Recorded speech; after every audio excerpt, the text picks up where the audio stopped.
Sir क्या नाम है आप? अभिनंदन यादव। अभिनंदन यादव। तो आपकी जैसे मैं कहानी सुन रहा था, तो अभी हम लोग डॉक्यूमेंट कर रहे हैं।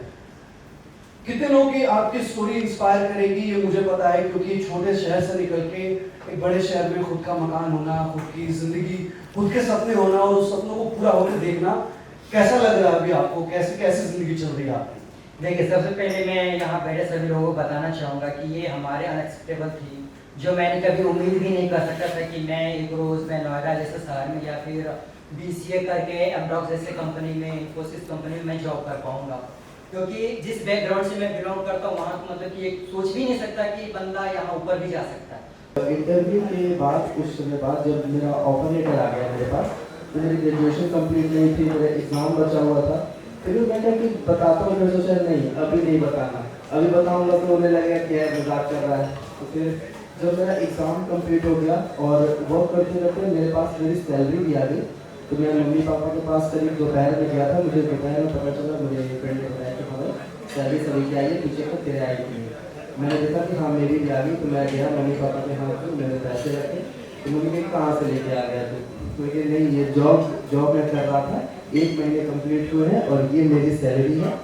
कहाँ जॉब, कौन सा जॉब, कब मिल गई?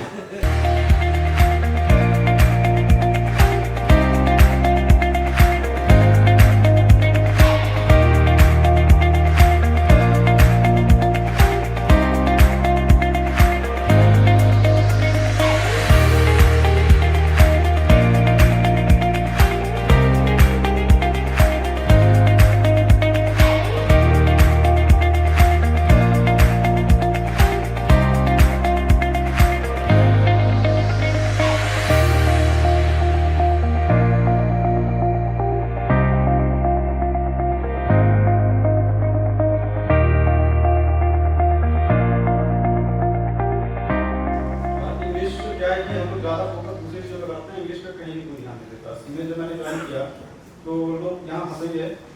मुझे ये भी नहीं पता था कि मीन्स अगर होता है ETC को एक्स्ट्रा बोलते हैं, लोग मजाक बनाते थे। जब मैंने इसमें ज्वाइन किया था ऑनेस्टली, तो उसके बाद मैंने कॉलेज और कोचिंग ज्वाइन करा था इंग्लिश स्पोकन का गोरखपुर में। तो मैंने 8-9 साल का बच्चा आता था कोचिंग में, तो वो सब बात बोलता था, लास्ट में एक्स्ट्रा बोल देता था। तो मैं बड़ा कंफ्यूज था क्योंकि हम तो ETC जानते थे, मतलब कि आदि पढ़े थे। तो मेरा कजन बगल बैठे था कि यार अभी बार-बार एक्स्ट्रा ये क्या बोलता है? कह रहा है भाई वो ETC नहीं लिखते, उसे तो एक्स्ट्रा बोलते हैं। मुझे पता ही नहीं था।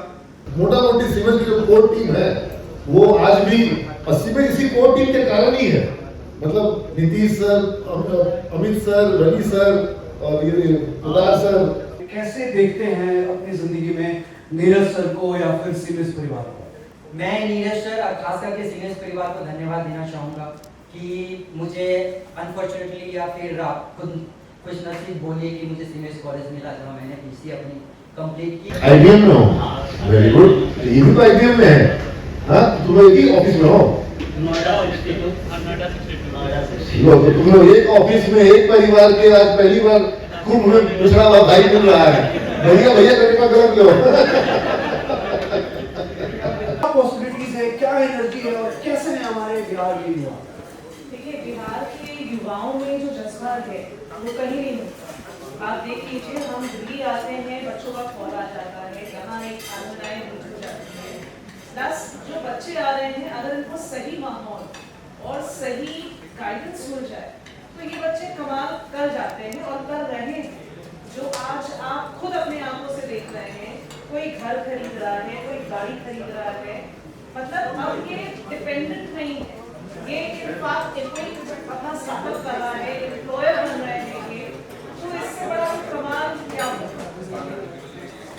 नीरज सर ने उसको समझाया कि तुम पढ़ाई नहीं, इनको नहीं पता था कि वो कौन है, किस बैकग्राउंड है, बस ये पता था कि वो समझ गए क्या वो तो पढ़ाई नहीं छोड़ोगे। अगर तुम फीस नहीं दे पा रहे हो, मैं तुम्हारी फीस दूंगा, पर तुम पढ़ाई नहीं। उस बच्चे ने थैंकफुली वो बात मानी, पढ़ाई कंटिन्यू रखी।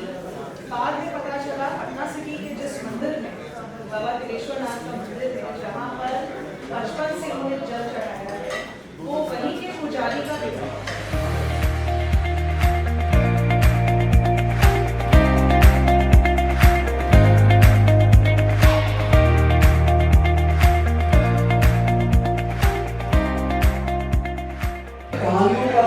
एक डॉट से शुरू होता है और कॉलेज का बहुत ज़्यादा योगदान होता है उस सिटी, उस शहर, उस परिवेश को बेहतर बनाने में।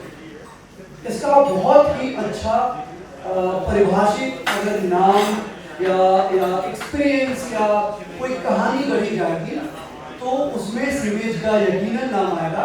और जब भी सीमेज का नाम आएगा तो सीमेज की कहानी जिस डॉट से शुरू हुई उस डॉट and one and only director of CIMAGE Neeraj sir का नाम जरूर आएगा।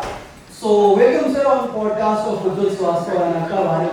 Thank you for coming over here, बहुत खुशी हुई आपके आने से।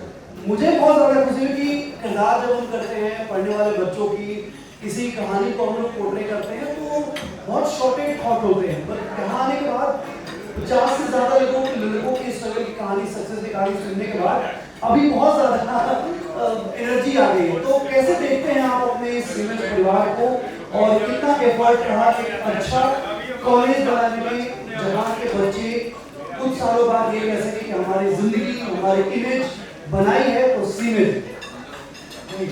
मैं इसको इस रूप में देखता हूँ कि बिहार के पास जो क्षमता है और बिहार के पास जो टैलेंट है, आज बिहार ये मतलब एक दर्द भरी सच्चाई है कि विभिन्न पैरामीटर्स पे, विभिन्न मापदंडों पर बिहार पीछे हो गया है भारत में। एक समय में बिहार सबसे अग्रणी था, लेकिन ये बिहार का जो युवा है, इसकी जो ऊर्जा है, इसकी जो मेहनत करने की क्षमता है, इसका जो हुनर है और इसके अंदर जो मस्तिष्क की जो मेधा शक्ति है, जब आप इसको जागरूक करते हैं, इसको सही दिशा देते हैं, तो ये जिस क्षेत्र में भी करती है उस क्षेत्र में अपनी सफलता, अपनी बादशाहियत कायम करती है।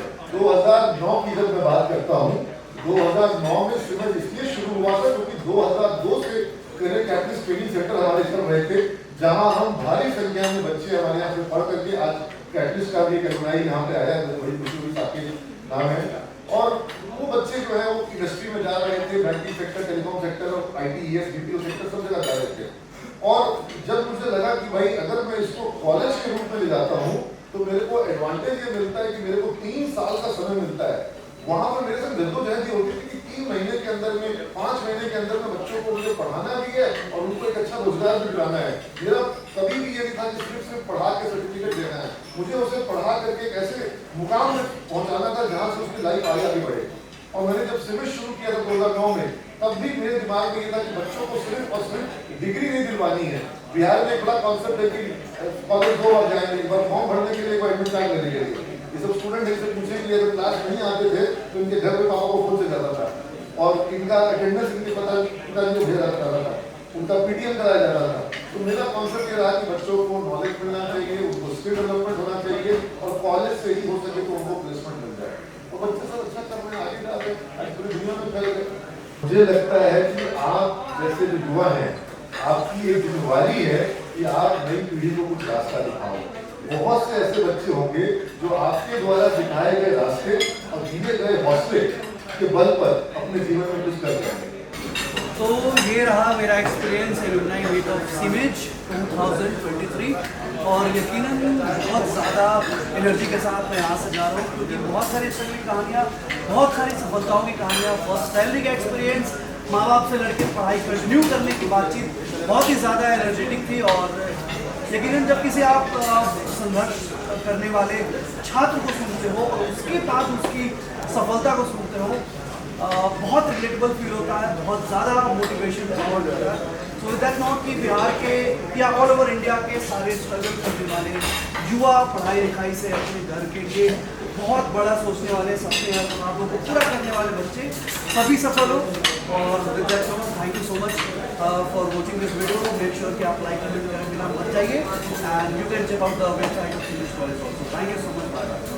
मेरी जिंदगी सवारी मुझको